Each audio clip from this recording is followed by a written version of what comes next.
Hello everyone, সবাইকে স্বাগত জানিয়ে আরেকটি রেসিপি নিয়ে শামসুন্নাহার ব্লগ চ্যানেল থেকে চলে এলাম। বন্ধুরা, আমার আজকের রেসিপি কাতলা মাছের একটা রেসিপি। প্লিজ বন্ধুরা, সবাই একটা লাইক দিয়ে আমার আজকের রেসিপিটা দেখতে শুরু করো, সঙ্গে থেকো। আর নতুন বন্ধু থাকলে সাবস্ক্রাইব করে পাশে থেকো। চলো তাহলে রেসিপিটা শুরু করা যাক।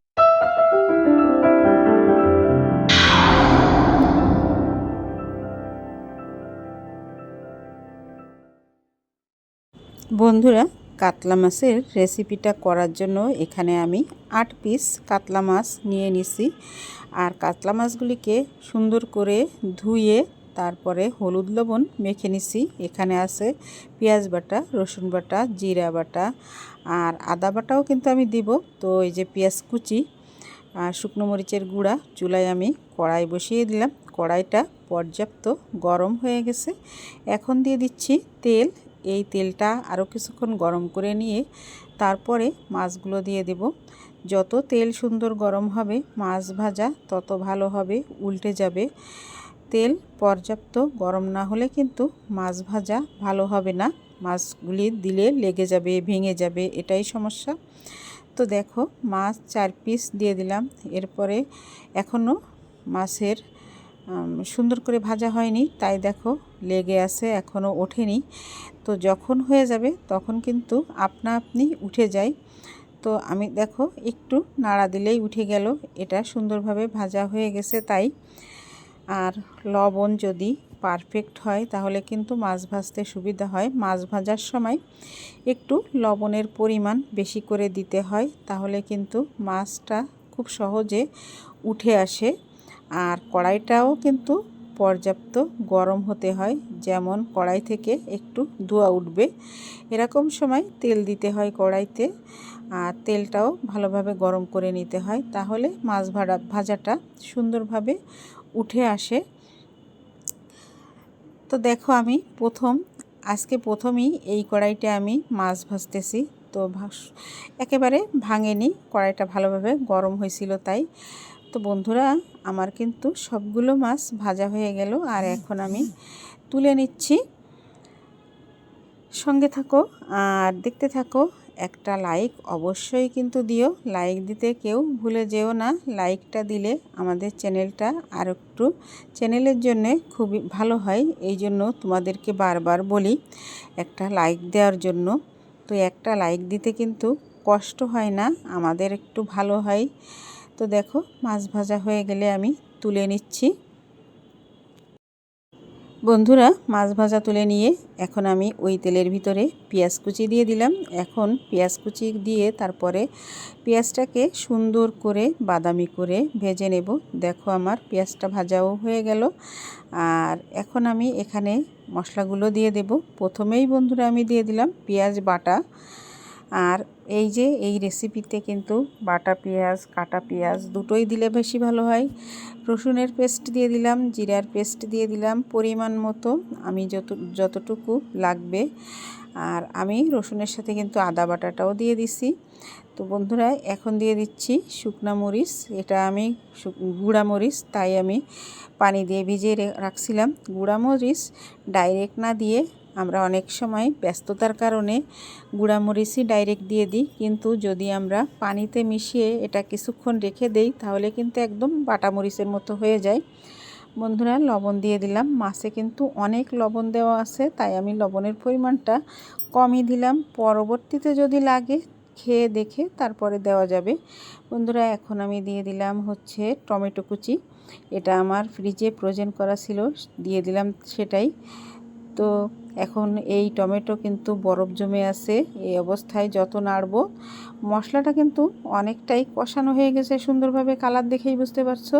আর টমেটো দিয়েও বেশ একটু নাড়াচাড়া করে তারপরে দেখো মশলাটা একেবারে ভাজা ভাজা, যত মশলা কষানো হবে তত কিন্তু স্বাদ বেড়ে যাবে। আর এই যে দেখো, মশলাটা একেবারে ভাজা ভাজা করে নিলাম। আর এখন দিয়ে দিচ্ছি ঝোলের জন্য পানি দিয়ে একটু নেড়ে চেড়ে মিশিয়ে নিয়ে তারপরে আমি ঢাকা দিয়ে দিব। ঢাকা দিয়ে তারপরে যখন ঝোলটা ফুটে উঠবে তখনই আমি ভেজে রাখা মাছগুলো দিয়ে দেব। বন্ধুরা, ঢাকা দিয়ে দিলাম। কিছুক্ষণ পর ঝোলটা ফুটে উঠলে আসছি। তো দেখো ঝোলটা ফুটে উঠছে। এখন আমি একে একে ভাজা মাছগুলো এখানে দিয়ে দেব। তার আগে একটু নেড়ে নিলাম।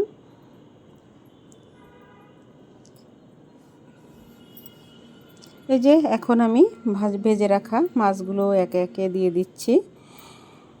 তো খুব সহজে ঝটপট একটা রেসিপি, তোমরাও এভাবে তৈরি করতে পারো। তো অনেকেই কিন্তু তোমরা জানো এভাবে মাছ রান্না করতে। তো এভাবেও কত রকমভাবে যে রান্না করা যায়। এই যে কাতলা মাছ দিয়ে দই কাতলা করা যায়, কাতলা মাছের কালিয়া করা যায়। এটা যে কি হলো সেটাই আমি কিন্তু নিজেই জানি না। হয়তো বা হতে পারে ভুনা, হয়তো বা হতে পারে কাতলা মাছের কালিয়া। তো যাই হোক, ভুনা দিয়েই চালিয়ে দেওয়া যাবে। তো মাছ দেওয়া হয়ে গেল, আবারও আমি কিন্তু ঢেকে দিলাম আর ঢাকনাটা তুলে নিলাম। তো দেখো ঝোলটা কিন্তু অনেকটাই কমে গেছে। আরও কিছুটা কিন্তু আমি ঝোল কমিয়ে নেব। একটু হালকা হাতে উপর নিচ করে নেড়ে দিচ্ছি। খুব বেশি নাড়লে কিন্তু মাছগুলো ভেঙে যাবে। ভেঙে গেলে কিন্তু রেসিপিটা দেখতে আর ভালো লাগবে না। তাই আমি কিন্তু খুন্তি দিয়ে খুব কমই নেড়ে দেব। হাতে কড়াই ধরে ঘুরিয়ে ঘুরিয়ে ঝাঁকা দিয়ে নাড়লে কিন্তু মাছগুলো ভাঙবে না, নিচেও লেগে যাবে না। আর এই কড়াইতে রান্না করতে গেলে কিন্তু খুব বেশি নিচে লেগে যায় না। তো কাঁচামরিচের সঙ্গে একটা রসুন ছিল, কোয়া রসুন, সেটা তুলে নিলাম। আর এই যে দেখো আমি কতটা হালকা হাতে নেড়ে দিচ্ছি, তোমরা দেখলেই বুঝতে পারছো। আর এখানে আমি দিয়ে দিলাম কয়েকটা কাঁচামরিচ। যদি কারো খাওয়ার সময় ঝাল কম মনে হয় তারা খেতে পারবে নিয়ে প্লেটে ডলে। তো এই যে দেখো আমি কিভাবে নেড়ে দিচ্ছি। তো দেখতে পাচ্ছ একেবারে তেল ফুটা ফুটা ভাব হয়ে গেছে। তো আমার আজকের এই রেসিপিটা কিন্তু হয়ে গেল, একেবারে কমপ্লিট। এখন আমি কিন্তু চুলার জালটা বন্ধ করে দিব। আর কিছুক্ষণ জাল করে নিয়ে আর একটু তেল ফুটে উঠলে দেখো এরকম একটু মাখো মাখো ঝোল, একটু তেল ফুটা ভাব, এরকম তরকারি খেতে কিন্তু বেশি ভালো লাগে। তো দেখো অনেকটাই তেল ফুটে গেছে। এখন আমি কিন্তু নামিয়ে নেব।